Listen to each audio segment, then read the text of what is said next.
यहाँ पर मैं लेकर आया हूँ क्लास 12 अर्धवार्षिक परीक्षा का पेपर। जी हाँ, जो कराया जा रहा है इस समय बोर्ड की तरफ से, वो मैं सारे पेपर आपको अवेलेबल करा रहा हूँ।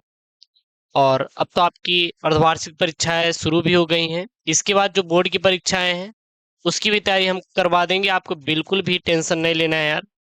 ठीक है ना। और चैनल को अभी तक सब्सक्राइब नहीं किया तो चैनल को सब्सक्राइब कर लीजिए। अब कहेंगे सर चैनल को सब्सक्राइब क्यों करें? अरे चैनल को सब्सक्राइब इसलिए करना है क्योंकि भी आपका वार्षिक परीक्षा है फरवरी में, है ना। तो उसकी भी तो तैयारी करनी है आपको, बोर्ड एग्जाम की। कि बस अर्धवार्षिक पे ही अटके रहेंगे नहीं ना। तो उसकी भी तैयारी करनी है, तो आपको चैनल को सपोर्ट तो करना पड़ेगा ना यार, तभी तो हम आपकी तैयारी करवा पाएंगे।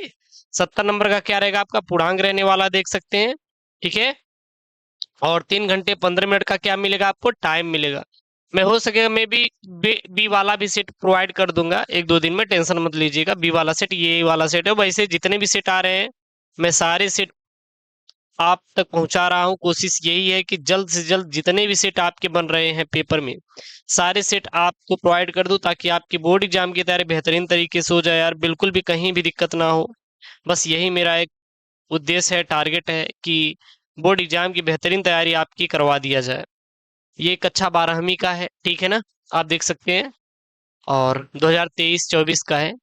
चलिए, सबसे पहले देखिए यहाँ पे कुछ निर्देश दिए गए हैं कि 15 मिनट परीक्षार्थियों को प्रश्न पत्र पढ़ने के निर्धारित है, और सभी प्रश्न करना क्या है? अनिवार्य है।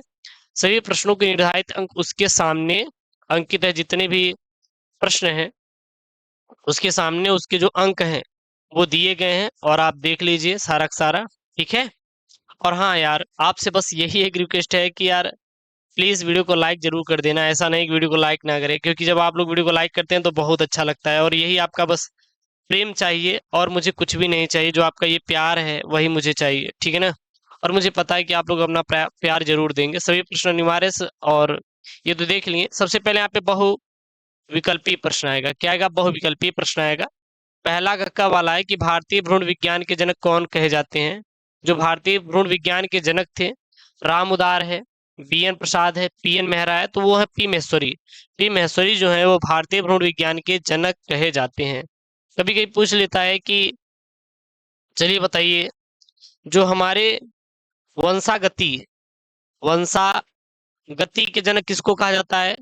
तो Gregor John Mendel, Gregor John Mendel को, जॉन मेंडल जी को क्या बोला जाता है? ग्रेगर जॉन मेंडल जी को कहा जाता है वंशागति का जनक कहा जाता है। छ वाला है, मेंडल के एक गुण संकरण में कौन सी पीढ़ी हमेशा विषम युग्मजी होती है? यानी कि विषम युग्मजी, एक सम युग्मजी दूसरा विषम युग्मजी। प्रथम संतानी पीढ़ी, द्वितीय संतान पीढ़ी, तृतीय संतान पीढ़ी, जनक पीढ़ी। तो जो मेंडल के एक गुण प्रसंकरण प्रयोग में जो विषम युग्मजी प्राप्त होती है, वो कौन सी पीढ़ी प्राप्त होती है? क्या प्रथम पीढ़ी प्राप्त होती है, या फिर द्वितीय संतानी पीढ़ी प्राप्त होती है, या फिर तृतीय?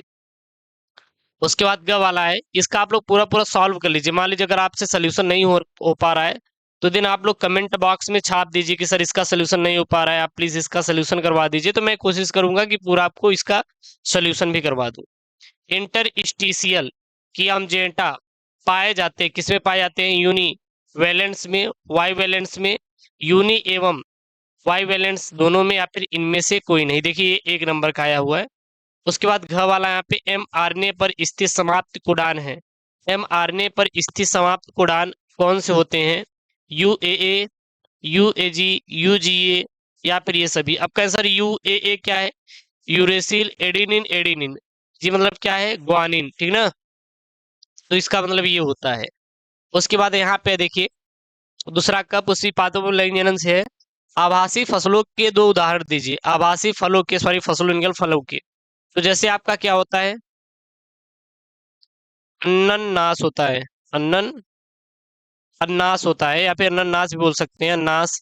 और सेब, सेब, ये सब क्या होते हैं? आपके आभासी फल होते हैं। क्या होते हैं? आपके आभासी फल होते हैं। फिर ख वाला यहाँ पे फर्टिलाइजिंग तथा एंटी फर्टिलाइजिंग प्रक्रिया पर टिप्पणी कीजिए। 1 नंबर का है कि फर्टिलाइजिंग क्या होता है और एंटी फर्टिलाइजिंग प्रोसेस क्या होता है। उलवेधन जांच क्या है? उलवेधन का मतलब होता है कि जो माता होती है उनके पेट में जो भ्रूण होता है उसमें से एमनियोटिक द्रव को निकाल कर, ठीक ना, उल्ब द्रव को निकाल कर उसमें अनुवांशिक गुणों का पता करना या अनुवांशिक विकार तथा लिंग की जांच करना, उसमें एंटीबॉडीज, जो बार बॉडीज होते हैं, किसका, बार बॉडीज, बार बॉडीज का पता लगाते हैं, और वही क्या होता है, उल्वेधन जांच होती है। उसके बाद घ वाला है, मनुष्य में यक्स लिंग संलग्न अप्रभावी व्याधियों के दो उदाहरण दीजिए। एक नंबर का आया है कि मनुष्य में एक्स लिंग संलग्न अप्रभावी व्याधियों के दो उदाहरण कौन कौन से होते हैं, जैसे कि आपके अप्रभावी है, जैसे कि वरांधता होता है और हीमोफीलिया, ये सब किसके हैं, एक्स लिंग संलग्न अप्रभावी व्याधियों के उदाहरण है। उसके बाद यहाँ पे है अणुजैविकी का केंद्रीय सिद्धांत क्या है। अणुजैविकी का केंद्रीय सिद्धांत क्या होता है, किसे कहते हैं अणुजैविकी का केंद्रीय सिद्धांत, जो कि इंपॉर्टेंट है यार। तो देन आपको क्या करना चाहिए, इसको तैयार कर लेना चाहिए, क्योंकि अब आपके पास टाइम बहुत कम है। तो दिन अगर आप जा रहे हैं परीक्षा देने के लिए, तो दिन आप इसको तैयार कर लीजिएगा।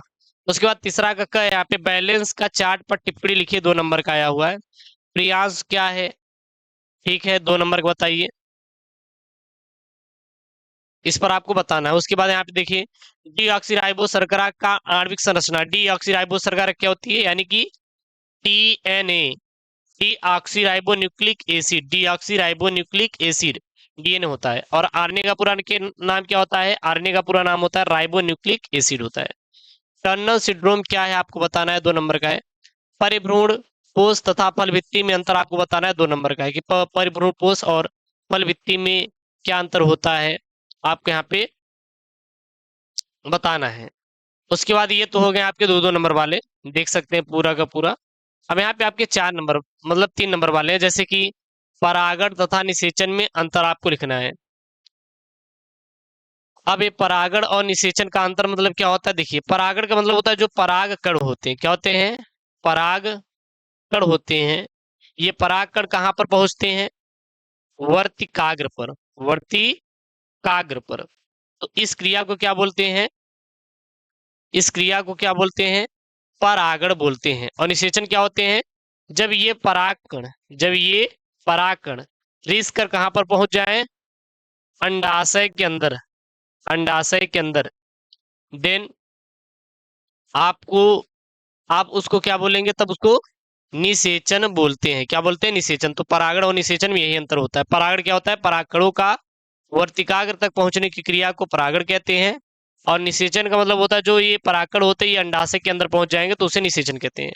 अस्तनी के अंडाणु की रचना का वर्णन कीजिए, मतलब जो मादा होती है उसका आपको अंडाणु का आपको क्या बनाना है, चित्र बनाना है, ठीक है ना। फिर यहाँ पे है परिचय नियोजन राष्ट्र के हित में है, और चित्र समझाइए। क्रॉसिंग ओवर क्या है, यह कोशिका विभाजन की किस अवस्था में होता है, 3 नंबर का है। उसके बाद यहाँ पे 5वां देख सकते हैं क वाला, जेनेटिक कोड क्या है, यह किस प्रकार कार्य करता है, 3 नंबर का है। वैक्सीन उत्पादन पर टिप्पणी लिखिए, 3 नंबर का है। ओपेरिन की परिकल्पना पर टिप्पणी लिखिए कि ओपेरिन के सिद्धांत क्या होता है, इस पर आपको टिप्पणी करना है। उसके बाद घ वाला है एक प्रारूपिक बीजांड की संरचना का सचित्र वर्णन कीजिए, 3 नंबर का है कि एक प्रारूपिक बीजांड की संरचना आपको बनाना है।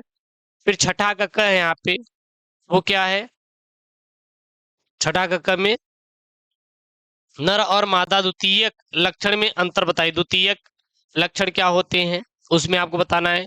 गर्भ निरोधक किसे कहते हैं, स्त्रियों द्वारा प्रयोग किए जाने वाले 2 गर्भ निरोधकों का नाम बताइए, जैसे कि उन्होंने माला डी प्रयोग करती हैं, माला डी, और कौन सी, सहेली, ये सब क्या होते हैं, गर्भ निरोधक गोलियां हैं, ठीक है ना। उसके बाद है यहाँ पे आपका सहप्रभाविता पर टिप्पणी लिखिए, सहप्रभाविता क्या होती है, और डीएनए पॉलीमरेज पर आपको टिप्पणी करना है, 3 नंबर का है। फिर 7वां वाला है जैव विकास को परिभाषित कीजिए, जैव विकास की पुष्टि हेतु किन्हीं 2 परमाणु की विस्तृत आपको विवेचना करना है, कितने नंबर का देख सकते हैं, 5 नंबर का है। अथवा में आप कैंसर के बारे में लिख सकते हैं कि कैंसर क्या है, स्वास्थ्य एवं रोग से ये बने हुए प्रश्न हैं, आप देख सकते हैं। उसके बाद 8वां प्रश्न है प्रतिरक्षा क्या है, उपार्जित प्रतिरक्षा की क्रियाविधि स्पष्ट कीजिए, 5 नंबर में है। अथवा में आप डीएनए क्या है, डीऑक्सीराइबोन्यूक्लिक एसिड, और डीएनए की द्विकुंडलीन संरचना का आपको वर्णन करना है। 9वां प्रश्न यहाँ पे वंशागति को परिभाषित कीजिए, मेंडल के स्वतंत्र अभिवहन नियम का वर्णन कीजिए। अथवा में आप शुक्रजनन क्या है, शुक्रजनन की प्रक्रिया क्या करना है आपको, वर्णन करना है। तो आप देख सकते हैं ये आपका क्लास 12th बायोलॉजी का अर्धवार्षिक परीक्षा पेपर है। मैं जितने भी पेपर कोड हैं सभी आपको प्रोवाइड कर दूंगा, तो आपको टेंशन नहीं लेना है। बस अपने आप अर्धवार्षिक परीक्षा क्या करिए, तैयारी करिए। कहीं से भी कोई दिक्कत हो रही तो बिल्कुल आप कमेंट कर दीजिए, ताकि मैं उसको, जो आपका प्रॉब्लम है उसको दूर कर पाऊं। और प्लीज़ यार वीडियो को लाइक जरूर कर दीजिएगा। मिलते हैं नेक्स्ट वीडियो में कि दोस्तों, थैंक यू, जय हिंद।